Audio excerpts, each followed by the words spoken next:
termasuk saya itu kira-kira mengatakan Pak Prabowo insya Allah berhasil asalkan yang pertama itu realistis ya. Tidak mungkin 10 tahun kerusakan yang ditimpakan ke bangsa ini kemudian diharapkan dalam 6 bulan atau 1 tahun kemudian sudah selesai, itu mustahil. Kemudian yang kedua, memang langkah-langkah Pak Prabowo itu perlu dukungan rakyat. Karena tanpa dukungan rakyat, kurang legitimasinya, kurang bobot keabsahannya. Nah kemudian berikutnya lagi, yang ketiga, itu memang harus ada satunya kata dengan perbuatan.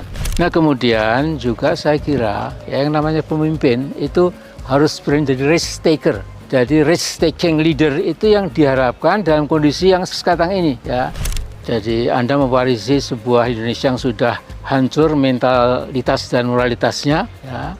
Membangun masalah mental moral pun juga nggak gampang ya. Dan saya kira saya mengimbau kepada Presiden Indonesia, berikanlah fair chance ya. Kesempatan yang fair kepada Pak Prabowo ya, sampai 9 bulan dan sebanyak-banyaknya 1 tahun.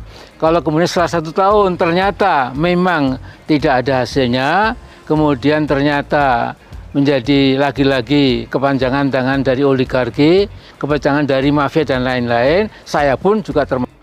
Jadi Mulyono harus digiring ke penjara lewat pengadilan yang jujur, transparan, dan digelar secara terbuka dan segera dicekal.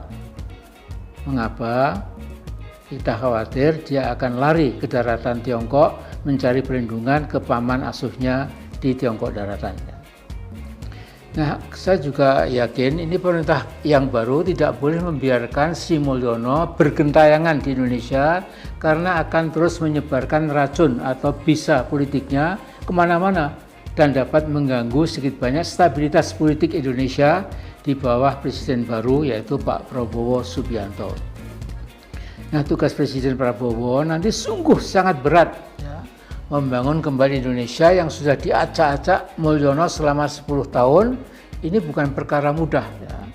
Jadi Prabowo itu harus melakukan complete cut off, putuskan hubungan sama sekali sempurna ya, tidak ada lagi hubungannya dengan Jokowi itu ya, supaya kemudian Pak Prabowo bisa merintis ya, dari lembaran yang bersih, tidak ada lagi pengaruh cawe-cawe dan racun dari si toxic man tadi. Jadi isi pikiran Gibran yang jorok dan isi hatinya yang dipenuhi dengan evil, devil, satanic, and dajjali elements. Ya.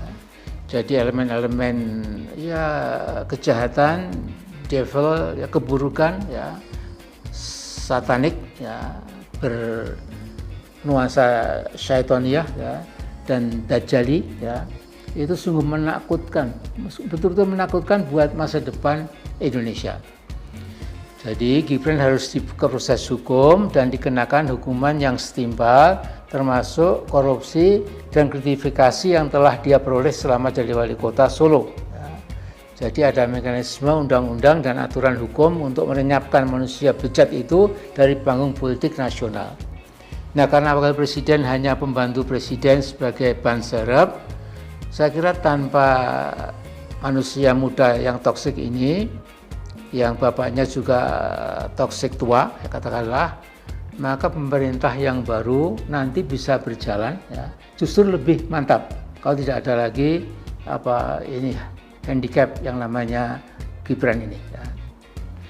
Nah, jika harus ada wakil presiden yang baru, MPR RI sudah tahu bagaimana caranya.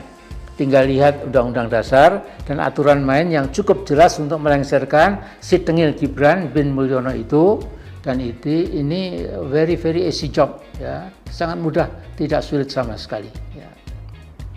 Nah, mari kita tunggu rencana Allah SWT selanjutnya buat Mulyono dan keluarganya. Nah, berikut ini peringatan buat para penguasa pendosa bahwa kelak di akhirat mereka akan menyadari kezaliman yang telah mereka lakukan, namun semuanya sudah terlambat. Kita tidak bisa memohon kepada Allah supaya kembalikan ke dunia, ke bumi.